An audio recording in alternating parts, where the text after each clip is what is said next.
अस्सलाम वालेकुम वरहमतुल्लाहि वबरकातुहू। दोस्तों आउं अली हसन अब्बासी। किताब आहे प्यासी धरती रमंदा बादल। नाविल निगाह सिराज किस्त 5वीं। उन खां थोरा ई ॾींहं पोइ मूं ॿुधो त प्रोफेसर ऐं संदसि साथियुनि जे हिक जथे अंग्रेज़नि जी हिक फ़ौजी ट्रेन खे किराइण जी कोशिशि कई पर नाकाम थिया ऐं प्रोफेसर ऐं संदसि ॿ साथी गिरफ़्तार थिया। आउं पंहिंजे बालकनीअ में बीठो हुउसि त हेठि कुझु शागिर्दनि जो कारनि झंडनि सां जुलूस लंघी रहियो हो।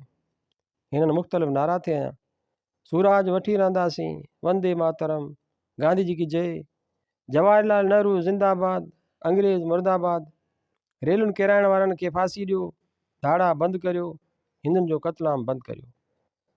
पंहिंजे भर में आहट ॿुधी मूं ॾिठो त मामू मुंहिंजे पासे में बीठो हो। मामा प्रोफेसर जे केस छा थींदो? मूं ॼणो त इल्तिजा कंदे पुछियो। शायदि फांसी ॾियनिसि, मामे मुख़्तसर जवाबु ॾिनो। पोइ मूंखे कुल्हे ते हथु रखी चयईं, बालकनीअ में न बीह, शायदि फ़साद थियण जो ख़तरो आहे, शायदि गोली हले। मामे गंभीरता मां चयो। असीं ॿई अंदरि हलिया आयासीं। अॼु मुंहिंजी दिलि अलाए जे छो भरिजी आई हुई। शायदि प्रोफेसर जे फाहीअ जो ॿुधी मूंखे ॾुख थियो हो, पर अॼु मामू छो गंभीर हो, मूंखे उहा ॻाल्हि सम्झ में नथी आई। मामा छो अॼु कुझु तबियत ठीकु न अथव छा? तबियत त ठीकु आहे, पर मुल्क जूं हालतूं ॾिसी अफ़सोस थो थिए। मामे सां सियासत ते को ख़ासि बहस न थींदो, पर अॼु मुंहिंजी दिलि थिए चयो त का ख़ासि ॻाल्हि थी आहे। सो मूं चयो, उहे जुलूस ऐं नारा त रोज़ था लॻनि मामा। न पुटु, उहे जुलूस ऐं नारा अॻु ॿियो मक़सदु रखंदा हुआ ऐं हाणे उन्हनि जो मक़सदु ॿियो आहे। अॼु अंग्रेज़ जी परेशानीअ मां फ़ाइदे वठण जो मौक़ो एतिरो डिघो थी चुको आहे जो शायदि सिंध उबते पासे कर मोड़ण वारी आहे। छो कीअं? मामा ही त हमेशह जीअं कांग्रेसी था ॾिसजनि। हा, आहिनि कांग्रेसी, नारा बि हिंदुस्तान जे आज़ादीअ जा था हणनि, पर संदनि मक़सदु बि न ॿियो आहे। सिंध जे आज़ादीअ जी तहरीक दौरान सिंध जे कनि देशभक्तनि, हिंदू सेठियुनि ऐं मुस्लमाननि वॾेरनि ते अंग्रेज़नि जी मदद करण जी सज़ा तौरु सिधा सवां राता ॾिना आहिनि। हीअ जेके नारा ॾिसी थो त हिंदुनि जो क़त्लआम बंदि करियो, रेल गाॾियुनि किराइण वारनि खे फांसी ॾियो, उनजो रद्द अमल आहिनि। हू नथा सम्झनि त सिंध जे आज़ादीअ जी जंग में उहे ॻाल्हियूं अवसि थियणियूं हुयूं। पर मामा रेल किराइण में सिंधी त मुआ न, चाहे मुस्लमान हुजनि या हिंदू, अंग्रेज़ खे कहिड़ो नुक़सानु पहुतो? मूं में वरी बि प्रोफेसर जी तोहमत कर मोड़ी जागी पई। पुट, सभु सिंधी त वतन परस्त कोन्हनि न। उन रेल में सिंध जे आज़ादीअ जा दुश्मन अंग्रेज़ सां सलाहूं करणु निकिता हुआ त सिंध में मार्शल हणी सिंध जे आज़ादीअ जी सिसी हमेशह लाइ कपे छॾीनि। बराबरि उन में उन्हनि बेगुनाह माण्हुनि जो को ॾोह कोन हो, जन खे सिंध जी आज़ादीअ जी त छा, पंहिंजी ग़ुलामीअ जी बि जन कन कान हुई। पर आज़ादीअ जी तहरीकुनि में ईअं बि थींदो आहे। मौक़े ऐं महिल जी ॻाल्हि आहे। उनखे ईअं महसूसु थियो त मूंखे ईअं महसूसु थियो त मामू ख़ुदि उन ई ॻाल्हि ते शर्मिसार हो त उहो वाक़ियो सवें बेगुनाह सिंधियुनि जे मौत जो कारण बणियो हो। मूं चई ॾिनो, मामा दहशतगर्दी टेररिज़म मां त कुझु बि वरणो न आहे। मामा घड़ीअ लाइ चुप थी वियो। हू का घड़ी मुंहिंजे अखियुनि में घूरींदे पंहिंजे ख़्यालनि खे का मर्कज़ ॾियण जी कोशिशि करे रहियो हो, पर मूं संदसि अंदर में मतिलबु वेड़ांद खे ॾिसी वरितो ऐं मूंखे अलाए जे छो उॼातो डपु थियणु लॻो त मामा अॼु वॾे इम्तिहान में हो। पुट, जंहिंखे तूं दहशतगर्दी थो चईं, सा क़ौमुनि जी ज़िंदगीअ में हिकु निहायत आम सादी सूदी बेवक़्त ॻाल्हि आहे। आउं ईअं कोन थो चवां त इंसानी ज़िंदगियूं एतिरियूं सस्तियूं एतिरियूं बेवक़्त हुजणु घुरिजनि, पर क़ुर्बानी बि त कंहिं जज़्बे कंहिं हक़ीक़त जो नालो आहे। उनजो मिसाल आउं तोखे उहो ॾियां त उन्हनि दहशतगर्दनि में घटि 2 अहिड़ा जवान आहिनि जन जा माउ पीउ उन रेल गाॾीअ में सवार हुआ ऐं हिननि खे ख़बर हुई त उन रेल गाॾीअ में संदनि माउ पीउ सवार आहिनि। न मामा न, ख़ुदा जे वास्ते बसि करियो। मूंखे कंहिं उॼाते डप वराए छॾियो। हाणे उन ते पछता करण जो को बि सुवालु कोन्हे, न की उनखे इंसानी मयारनि ते परखण जो सुवालु आहे। क़ौमुनि जी ज़िंदगीअ में उन खां वधीक ॾुखिया मरहला आया आहिनि। तारीख़ अहिड़नि मिसालनि सां भरी पई आहे। ॼामन ते उन काफ़िले खे तबाह करे छॾियो जंहिंमें हिन जी पंहिंजी माउ हज करण लाइ मदीने शरीफ़ रवानी थी हुई, पर उन काफ़िले में तुग़लकनि जा चूंड तुग़लकदार सफ़र ते हुआ। राणी लाॾीअ जी इज्तमाही आपघात जो त तूं पढ़ियो आहे। सुमिरियुनि जे मुस्लमान हूंदे बि अलाउद्दीन खिलजीअ जे अखियुनि अॻियां सती थियण जी ॻाल्हि बि तो पढ़ी आहे। पर यादि कर त फ़ैरोज़ तुग़लक जे ॿेड़ियुनि में ख़ुदि सिंध जा समूरा मणियादार समा ऐं सूमरा सरदार शामिल हुआ। पर जॾहिं संदनि ॿेड़ियुनि खे सिंध ने बाहि ॾिनी तॾहिं उन्हनि बाहि ॾियण वारनि में उन्हनि समनि ऐं सूमरनि सरदारनि जो पंहिंजो औलाद शामिल हो। मामा जे साह जी रफ़्तार जीअं पोइ तीअं तेज़ थींदी वई। मूंखे ईअं महसूसु थियो ॼण त अॼु हू रुगो मुंहिंजी ख़ातिर पंहिंजे अंदर जा समूरा ओड़ा मूं ते ज़ाहिर करण लाइ मांदो हो। ऐं अहिड़ा वाक़िया तारीख़ में हर सिफ़े ते पखिड़िया पिया आहिनि, बशर्ते कि असीं उन्हनि खे उहा अहमियत ॾियूं जेका असांखे पंहिंजे बुज़ुर्गनि जे असुल हक़ीक़तुनि खां वाक़िफ़ु करे। दहशतगर्दी जेकॾहिं वतन लाइ आहे त रूह जी राहत आहे, जेकॾहिं उहा महज़ रोशो आहे, फ़साद आहे, इंसानी दुश्मनी आहे त पोइ उन खां वधीक कमीणप ऐं ज़लालत ॿी कान्हे। वतन दोस्तनि, पैट्रियाट्स ऐं तक़रीब पसंदनि एनरिचिस्ट्स में कॾहिं कॾहिं तमामु थोरो अणलखो फ़र्क़ु नज़र ईंदो आहे, पर फ़र्क़ु ज़रूरु आहे ऐं उन फ़र्क़ जी सरहद ते इंसान दोस्ती सलेब ते चढ़ंदी नज़र ईंदी आहे। मूं घड़ीअ लाइ मामा जी अखियुनि में निहारियो। उते संदसि लुड़कनि जी धुंध जे पोयां एॾो दर्द हो जो मूं ॻाल्हि खे मटाइण लाइ चयो, ठहियो हाणे त मार्शल हई अथनि, सो सॼो मामिलो सिगो ख़तमु थी वेंदो। मामा बि कुझु वक़्त लाइ माठ थी वियो। पोइ ॼण ईंदड़ वक़्त में घूरींदे चयाईं, अॼु सिंध जो सभ खां मनहूस सभ खां कारो ॾींहुं आहे, जंहिंखे सिंध जी तारीख़ में हिकु अहिड़ो यादगार सम्झो वेंदो जो वर वर करे सिंधी उनखे यादि कंदा। छो मामा, छा थियो आहे अॼु? पुट तो पाण ई त ॻाल्हि कई त अंग्रेज़नि मार्शल हणी छॾी आहे। दरअसल हीअ मार्शल अंग्रेज़नि कान ई आहे, हीअ मार्शल मुस्लिम लीग न ई आहे, हीअ मार्शल कांग्रेस न ई आहे, हीअ मार्शल महासभा न ई आहे, हीअ मार्शल ख़ाकसार न ई आहे, हीअ मार्शल मोलियूं न ई आहे, हीअ मार्शल पंडित न ई आहे। अंग्रेज़नि त रुगो सामत जो साह खयो आहे। सिंध जी आज़ादी उन्हनि सभिनी धुरियुनि जे दिलि में कंडो आहे। कांग्रेसियुनि खे पंहिंजो वंदे मातरम जोखम में थो नज़र अचे, मुस्लिम लीगनि खे पंहिंजो पाकिस्तान ख़तरे में थो नज़र अचे, ॿिया त हूअं ई हिननि जा ॿोलिया आहिनि, के ज़ाहिर ज़हूर के गुज अगूअ में। सिंध हिननि जे कुख में कान बणिजी पई आहे। सिंध परस्त हिननि जी निड़ीअ में अटकी पिया आहिनि ऐं अंग्रेज़ हिननि जी उन हीअ तकलीफ़ खे पंहिंजे लाइ ख़ुदा जे तरफ़ां हिमायत सम्झी मार्शल हणण ते खिगियूं पिया हणनि। अॼोके अख़बार में ई बयानु छपियो आहे त सिंध परस्तनि खे मुखीअ जे ॿेले में हिटलर तरफ़ां मोकिलियल 5th कॉलमिस्ट फ़ौजी तरबियत ॾेई रहिया आहिनि। मामा जे मुंहं में निहारींदो रहियुसि, हिन जो मुंहुं ॻाढ़ो थींदो वियो, ॼण त मुखीअ जे ॿेले ते थींदड़ बमबारीअ में मरंदड़ सिंधियुनि जो रतु संदसि अखियुनि में मिणंदो थिए आयो। मूंखे कंहिं उॼा ते ख़ौफ़ अची वरायो, पर पंहिंजे तजसुस खे पोइ बि आउं रोके न सघियुसि। मामा, पर सिंध परस्तनि अॻियां को नज़रियो, का रिथाबंदी, का प्लानिंग, का लीडरशिप त नज़र ई कान थी अचे। अख़बारुनि मां त उहो थो भाइजे त ही महज़ पीर परस्तीअ खे ढकण लाइ सिंध जे आज़ादीअ जो नारो हयो पियो वञे, छाकाणि त शहरनि में वस्तियुनि वाहणनि में ख़ुदि सिंध जी ॻाल्हि करण वारा, आज़ादीअ लाइ विढ़ण जी हाम हणण वारा बि उहो चवण लॻा आहिनि त हुर सिंध लाइ न, पर रुगो पीर साहब पागारे जे हुकुम जी तामील पिया कनि। मूं सोचियो त आख़िर अख़बारूं कूड़ त कोन लिखंदियूं हूंदियूं। मामा ॼण त ख़फ़ी थींदे चयो, अख़बारुनि जी ॻाल्हि न कर पुट, उहे इंग्लैंड जूं अख़बारूं कोन्हनि, ही हिंद ऐं सिंध जूं अख़बारूं आहिनि, जंहिंजा मालिक ऐं एडिटर या मुस्लिम लीग आहिनि या कांग्रेसी या महासभाई या वरी अंग्रेज़नि जा नौकर ज़र ख़रीद ग़ुलाम। मूंखे ख़बर आहे हिननि सां मिलंदो थो रहां। हिननि लाइ हथकड़ी ऐं ॾोकड़ ॿ मुख़्तलिफ़ मयार आहिनि। अंग्रेज़ ॿिन्ही मयारनि खे इस्तेमालु थो करे, पर जंहिं ॻाल्हि खे अंग्रेज़ सिटुनि जी विथीअ वारो मतिलबु रीडिंग बिटवीन द लाइन्स थो चवे, उनखे साम्हूं रख त सॼी ॻाल्हि सम्झ में अची थी वञे। हिन वक़्तु सिंध परस्त उहो था चवनि त जेकॾहिं हिटलर शैतान आहे पर सिंध जे आज़ादीअ जो हामी आहे ऐं चर्चिल फ़रिश्तो आहे, सिंध जे आज़ादीअ जो मुखालिफ़ आहे, त सिंधियुनि लाइ चूंड फ़क़ति हिकिड़ी आहे, सिंध जी आज़ादी। पोइ खणी उहा शैतान जी हिमायत सां छो न मिले। पीर साहब पागारो हुरियत पसंदि आहे, सिंध परस्त आहे, सिंध खे ग़ुलामीअ मां चाढ़ो ॾियणु घुरे थो, उहो सिंधियुनि लाइ काफ़ी आहे। उन मां पीर परस्तीअ जी बोई थी अचे, उन जी सिंधी क़ौम परस्तनि आज़ादीअ जे परवाननि खे का परवाह न आहे। सिंध आज़ादु थिए त पीर परस्ती जागीरदारी ऐं साम्राज्य जो पाण ई को फ़ैसिलो थी वेंदो, छाकाणि त सिंधी बुनियादी तरह इंसान दोस्त सामवादी ऐं साम्राज दुश्मन ऐं बैठकियत जो मुखालिफ़ आहे।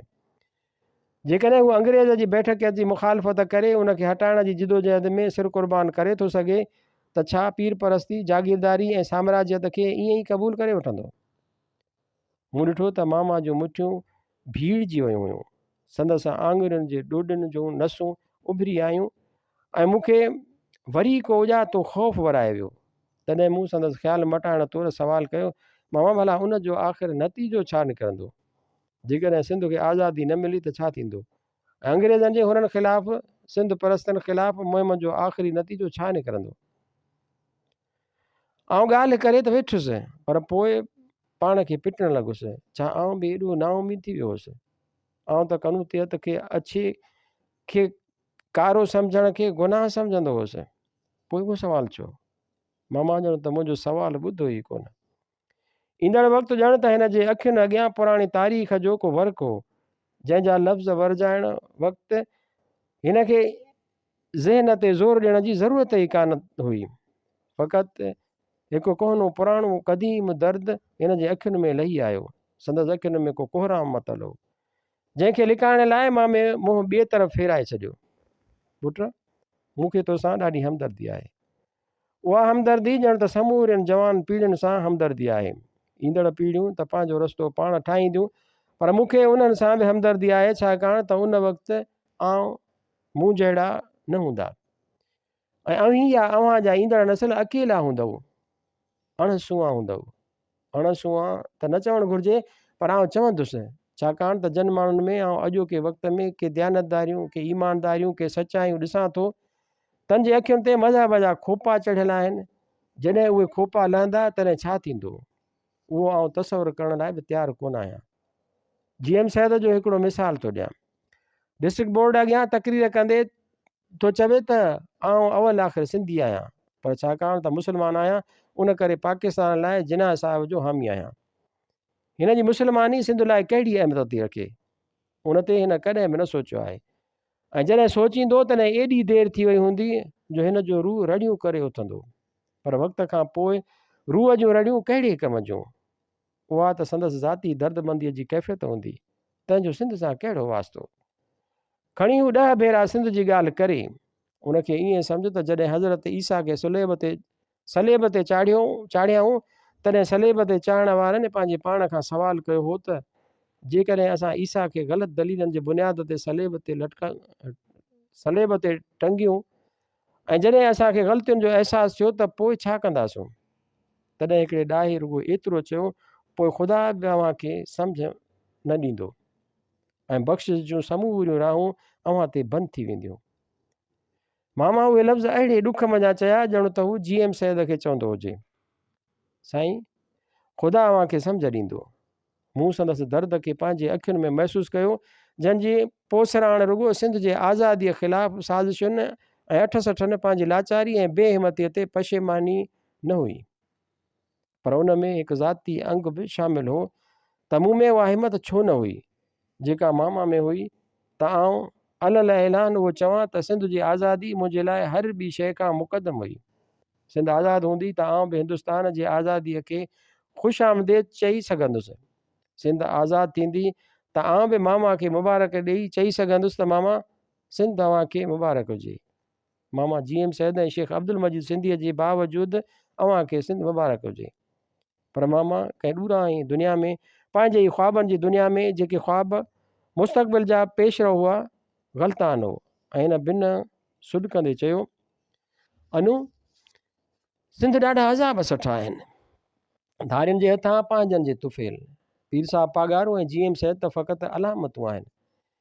जॾहिं सिंध आज़ादु थींदी तॾहिं हू ॿई कटहड़े में हूंदा ऐं बचाव में पंहिंजी सिंध लाइ मोहबत जी हाम हणंदा, पर सिंधी खेनि कहिड़ो जवाबु ॾींदा? तंहिं लाइ सिंध जी तारीख़ खे ॿीहर पढ़णो पवंदो। जॾहिं मोहम्मद बिन कासिम खे हिजाज बिन यूसुफ पंहिंजी दरबारियुनि अॻियां पेश कयो ऐं पंहिंजो मुक़दमो पेश कयो, तॾहिं मोहम्मद बिन कासिम चयो हो, सिंध मुंहिंजे लाइ मुस्तक़बिल हुई, पर सिंधी मुंहिंजे लाइ मोह राज़ ऐं इसरार हुआ।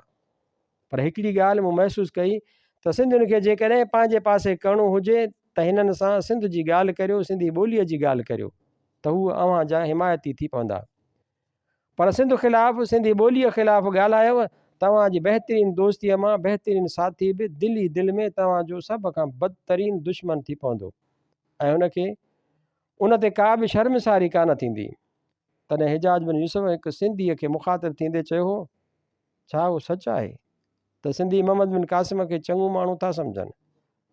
ऐं हिमत करे हिकु सिंधीअ चयो हो, ऐं यूसुफ जा फर्ज़ंद, सिंध महज़ कंहिं मुल्क जो नालो न आहे, सिंध हिकु ख़्याल जो नालो आहे जंहिं ख़्याल खे बयानु करणु ॾाढो मुश्किल आहे। जहिड़ीअ तरह ख़्याल हिकु वहम बि थी सघे थो, अहिड़ीअ तरह सिंध खे हिकु वहम तौरु बयानु करे सघिजे थो, पर उन वहम खे पंहिंजो हिकु जिस्म आहे, हिकु रूह आहे, ऐं जंहिंखे अवी अरब सम्झी नथा सघो। भला ख़्याल खे जिस्म ॾियणु ऐं वहम खे हक़ीक़त जो लिबास ॾियणु अरब ज़हन लाइ मुमकिन आहे? उन लाइ अरबी ज़ुबान में को बि लफ़्ज़ कोन्हे, पर सिंधीअ में आहे साणे। लफ़्ज़ अरबी ज़ुबान छा दुनिया जी कंहिं बि ज़ुबान में तर्जुमो थी नथो सघे। साणे जी माना आहे साह या रूह जी रहण वारी जाइ।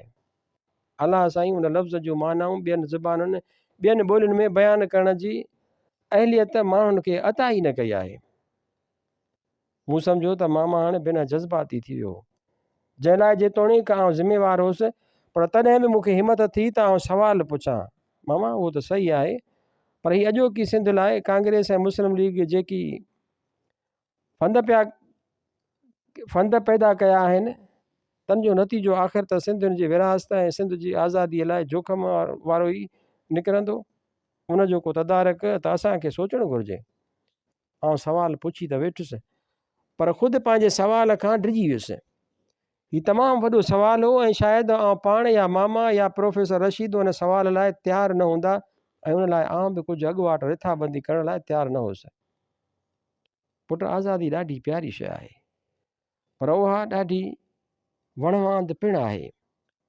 उहा जेके मुतालिबा पंहिंजे चाहींदड़नि खां करे थी, उन्हनि मंझां सभ खां वॾो मुतालिबो उहो आहे तव्हीं पंहिंजी इनफ़रादियत उन में ज़म करण लाइ तयारु बि आहियो या न।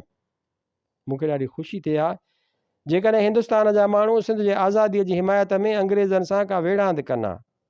आख़िर हिंद वारनि खे सिंध जे आज़ादीअ जी हिन जंग मां को नुक़सानु पहुचण जो को ख़तरो त कोन हो। अंग्रेज़ संदन बि एतिरो दुश्मन हो जेतिरो सिंध जो।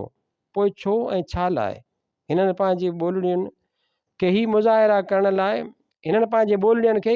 करण लाइ उभारियो आहे त सिंध जे आज़ादीअ लाइ विढ़ण वारनि ख़िलाफ़ु अंग्रेज़ को क़दम खणे। पर मज़हब ऐं धर्म हिननि जे अखियुनि ते अजीब ग़रीब पटी ॿधी छॾी आहे। हू सिंध खे पंहिंजे खाननि में तक़सीम पिया कनि, हिंदू सिंध ऐं मुस्लमान सिंध। उन विरासत ते सोचींदे बि मुंहिंजा लिंग कांडारजो वञनि। ही हिक ॿिए खे फ़ना करण जे अमल में ही ॿई ज़िंदह क़ुवतूं पाण बि फ़ना थी वेंदियूं। उन्हनि तबिक़नि में वरी ॿिया तबिक़ा पैदा थींदा।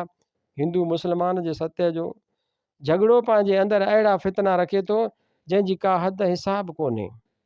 हिक ई मुल्क खे ॿिनि तबिक़नि ॿिनि हिसनि में विराइण सां वधीक विरासत जो उसूल पैदा थींदो, ऐं पोइ हिंदू हिसे में मद्रासी मराठी जो गलो काटण लाइ तयारु थींदो, पंजाबी लखनवियुनि जे ख़िलाफ़ु कात कुहाड़ा तिखा कंदो, मुस्लमाननि में ईरानी तूरानी सां विढ़ंदो, तूरानी अफ़गान सां विढ़ंदो, अफ़गानी पंजाबीअ सां, पंजाबी सिंधीअ सां, ऐं उहो सिलसिलो ख़ुदा ॼाणे किथे वञी ख़तमु थींदो। मूंखे रुॻो अव्हां जी टईअ लाइ थो ओनू थिए त अव्हां खे छा छा ॾिसणो पवंदो। सिंध हिननि जी वॾी जंग में हिकु नंढो मसइलो आहे। हू नथा सम्झनि त सिंध जी ग़ुलामी न हिंद जी आज़ादीअ जे फ़ाइदे में आहे, न अंग्रेज़नि लाइ जर्मनीअ सां जंग में को रुख़नू साबित थींदी। जेकॾहिं अंग्रेज़ अॼु बि सिंध खे आज़ादु करण जो रुॻो इशारो ॾियनि त सिंधी पंहिंजो जुण बचो रुलाए बि जर्मनीअ जे फ़ाशिस्टनि जे मुक़ाबले में पहिरीं सफ़ में बीहण लाइ तयारु थी वेंदा। पर जेकॾहिं उनखे रुॻो जागीरदारी ऐं पीर परस्तीअ जो मुज़ाहिरो सम्झियो वियो त पोइ उन ई हथरादू तबिक़ाती कशमकश जो ख़ात्मो शायदि वरी बि कंहिं बादशाहत ऐं मलूकियत खे जनमु ॾिए। मूंखे त ईअं थो लॻे ॼण त को वक़्तु अचण वारो आहे जॾहिं, छाकाणि त गोरखो सभ खां वधीक जानबाज़, सभ खां वधीक क़त्ल जो माहिर आहे। उन करे कंहिं मुस्तक़बिल में हिंदू गोरखो हिंदुनि ते राज कंदो ऐं को मुस्लमान गोरखो मुस्लमाननि ते राज कंदो। ऐं पोइ उहे ई शाही दरबारूं, दरबारी शाइर ऐं शाइरी, बदमिज़ाजी बदमिज़ाज कोटवाल ऐं कोटवाली नौकरशाही क़ाइमु थींदी, जंहिंमें हारी ऐं पोरियत ॾन भरू रहियत वांगुरु पाण कुहाईंदा पाण मिटाईंदा रहंदा। मज़हब जो कुहाड़ो त ॿिधारो आहे, ॿिन्ही पासे वढींदो वेंदो ऐं शायदि अव्हां जी टहीअ खे वरी सोमनाथ ऐं महमूद शेवाजी ऐं औरंगज़ेब नादिर ऐं नूर मोहम्मद वारा ॾींहं ॾिसणा पवंदा।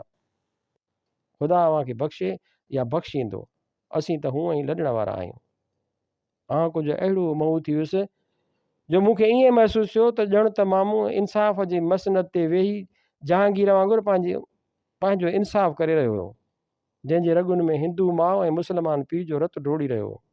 काश सभु जहांगीर थी सघनि। ऐं जॾहिं मामे ॻाल्हाइणु बंदि कयो तॾहिं मूं छिरक भरे मामे ॾांहुं ॾिठो। मामो उते मौजूदु न हो। मामे जो जिस्म सोफ़ा ते ढुरकी पियो हो ऐं हिन जो जहांगीरी रूह पंहिंजो आख़िरी फ़ैसिलो ॾेई उते ई दिलि हथ में झले हमेशह लाइ सुम्ही पियो। मूंखां रड़ निकिरी वई, मामा मामा मामी। उन रड़ जो पड़ाॾो अञा ताईं मुंहिंजे कननि में गूंजी रहियो आहे। मामी डोड़ंदी आई, मामा जी हालति ॾिसी संदसि मथां किरी पई। घर में कोहराम मची वियो। उन ॾींहुं मुंहिंजे लाइ शफ़क़त ऐं मुहबत मरी वई हुई ऐं मूं पहिरियों भेरो हिन मुझाईंदड़ पेचीदे कठन दुनिया में पाण खे अकेलो बिल्कुलु तनहा महसूसु कयो। मामा जो हिकु हिकु करे सभु शफ़क़तूं दिलभरियूं ऐं दिलगिरियूं सभु ख़ुशूसियतूं किताबनि सां संदसि बेपनाह मुहबत, मामीअ सां संदसि नीअं नौकरनि सां पाबो ऐं मूं लाइ क़ुर्बानीनि जो मादो, उहे सभु ॻाल्हियूं हिकु हिकु करे मुंहिंजे दिलि दिमाग़ खे चीरणु फाड़णु लॻियूं। मामा तूं छो मूंखे हिन हेॾी भरियल दुनिया में नादिर ऐं नूर मोहम्मद जी दुनिया जो तसवुरु ॾेई अकेलो छॾे बेहारो मददगार सम्झंदे बि चुपचाप मसनत तां उथी हलियो वएं। लान जे किनारे किनारे लॻियल हिननि मुगरनि ऐं चंबेलियुनि खे आउं कहिड़ो जवाबु ॾींदुसि जॾहिं हिननि जी दिलि वठंदड़ हिननि जी भर में न हूंदो। सभ खां वधीक मामीअ जो छा थींदो? मामी, डॉक्टर अशरफ चई रहियो हो त मामीअ जी दिलि में बीही रही हुई। शदीद सदमे जे करे पोइ मुंहिंजी दिलि छो पंहिंजी धक धक क़ाइमु रखी आहे? छा मूंखे सदमो न पहुतो आहे? मूंखे पंहिंजे पाण खां नफ़रत थियणु लॻी। मूंखे मामा ऐं मामीअ सां कतई मुहबत न हुई। आउं कूड़ो हुउसि न, उन करे न त जन ॿिनि हस्तियुनि लाइ मूंखे एतिरी सिक ऐं मुहबत जो एतिराफ़ ऐं ढोंग हो। उन्हनि ॿिनि महबूब हस्तियुनि जा लाश पंहिंजे साम्हूं ॾिसी मुंहिंजी दिलि छो नथी फाटी पवे? मुंहिंजे दिमाग़ जो रॻूं अञा छो कमु करे रहियूं आहिनि? छो मुंहिंजो रूह अञा मुंहिंजे जिस्म में पंहिंजी मौजूदगीअ सां मूंखे आलूदा करे रहियो आहे? मामा मामी, अव्हां मूंसां धोखो कयो आहे। एतिरो प्यारु ॾेई ईअं ॿई ॼणा मुंहिंजी दुनिया मां हलिया विया। ॼण त अव्हां पंहिंजी आग पूरी कई ऐं मूंखे वारो ॾियण खां अॻु में रांदि छॾे निठर ॿारनि वांगुरु रुसी हलिया विया। उहो ख़्यालु बार बार शिकायत बणिजी मूं लाइ अज़ाब बणिजंदो रहियो। उन खां पोइ जा कुझु ॾींहं मूंखे यादि न आहिनि त मूं छा कयो। मूंखे फ़क़ति माण्हुनि जे अचण वञण जो अहसासु थींदो जिन खे सुञाणंदे बि मूं कोन थे सुञातो। जॾहिं मूंखे होश चूंडड़ी पाती तॾहिं बंगलो मूंखे खाइणु लॻो ऐं आउं ॻोठु मोटी आयुसि।